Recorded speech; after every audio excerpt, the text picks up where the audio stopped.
دین vibes, دین کی آواز۔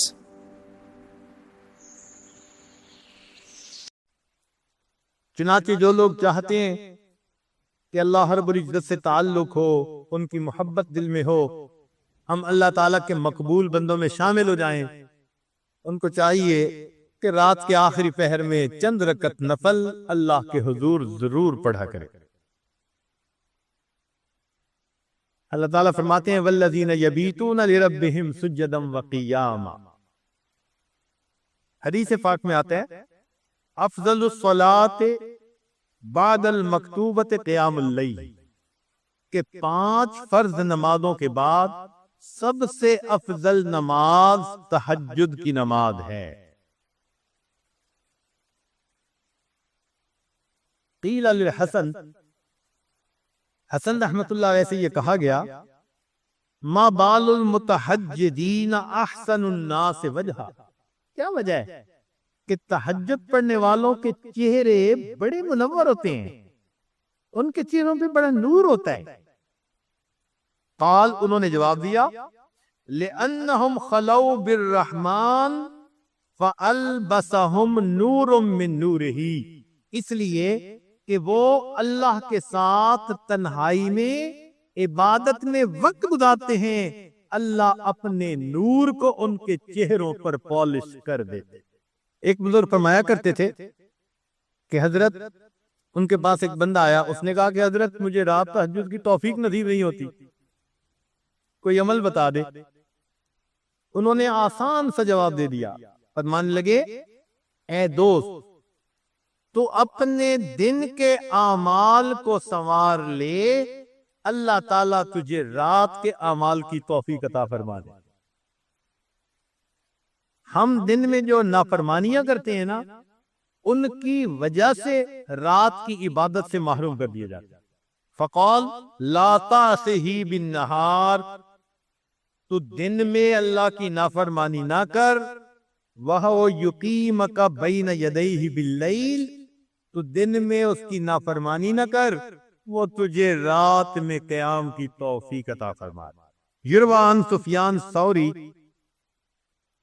سفیان ثوری رحمت اللہ سے یہ بات منقول ہے، فرماتے تھے کہ حرمت قیام اللیل 5 اشہر بذنب اصبتہ، ایک مرتبہ ایک گناہ مجھ سے سرزد ہو گیا جس کی وجہ سے 5 مہینے تہجد کی نماز سے میں محروم ہو گیا۔ اور پتہ ہے وہ گناہ کون سا تھا؟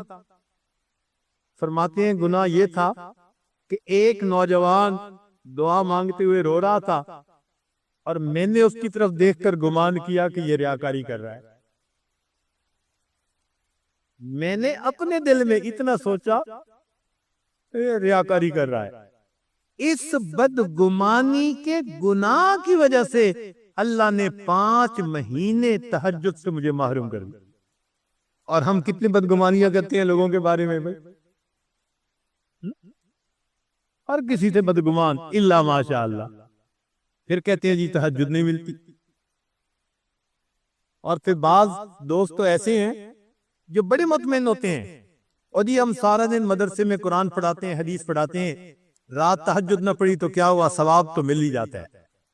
تو بھئی صحابہ کرام سارا دن سبزیاں بیچتے تھے، جو وہ رات کو تہجد کا اتنا اہتمام کرتے تھے، وہ کیا کرتے تھے؟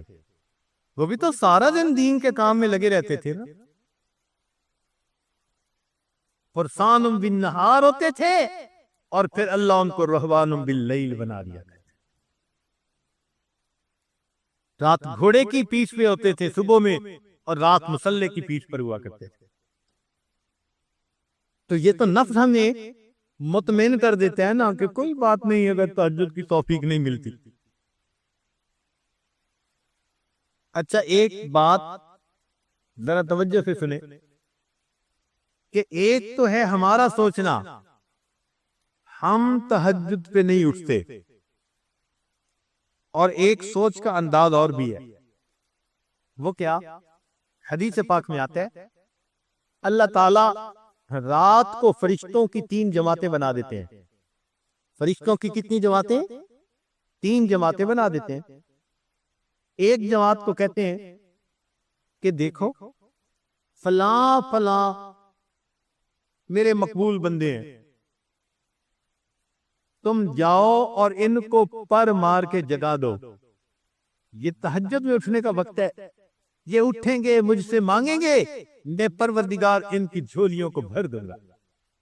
چنانچہ یہ لوگ سوئے ہوئے ہوتے ہیں، نہ گھڑی کا الارم نہ کوئی اور، اچانک ان کی آنکھ کھل جاتی ہے، یہ اللہ تعالیٰ کی طرف سے فرشتے اٹھا دیتے ہیں ان کو، اچانک آنکھ کھل جاتی ہے، دل میں ارادہ لے کے سوتے ہیں 3 بجے اٹھنے، 3 بجے آنکھ کھلتی ہے،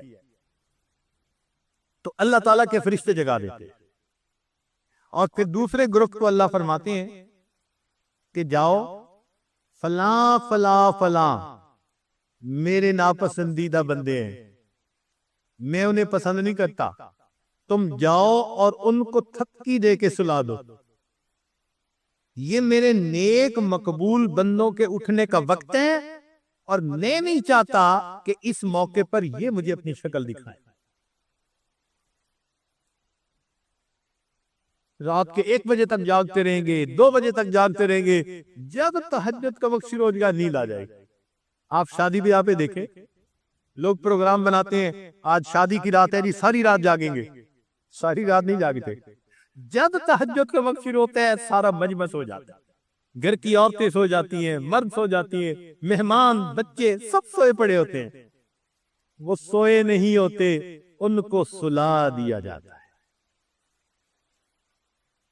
تو یوں بھی تو ہم سوچ سکتے ہیں نا کہ ہم تہجد نہیں پڑھتے، نہیں نہیں نہیں، شاید ہم سے کوئی ایسا گناہ ہوتا ہے، اللہ تعالیٰ اس برکت والے وقت میں ہماری شکل دیکھنا پسند ہی نہیں کرتا۔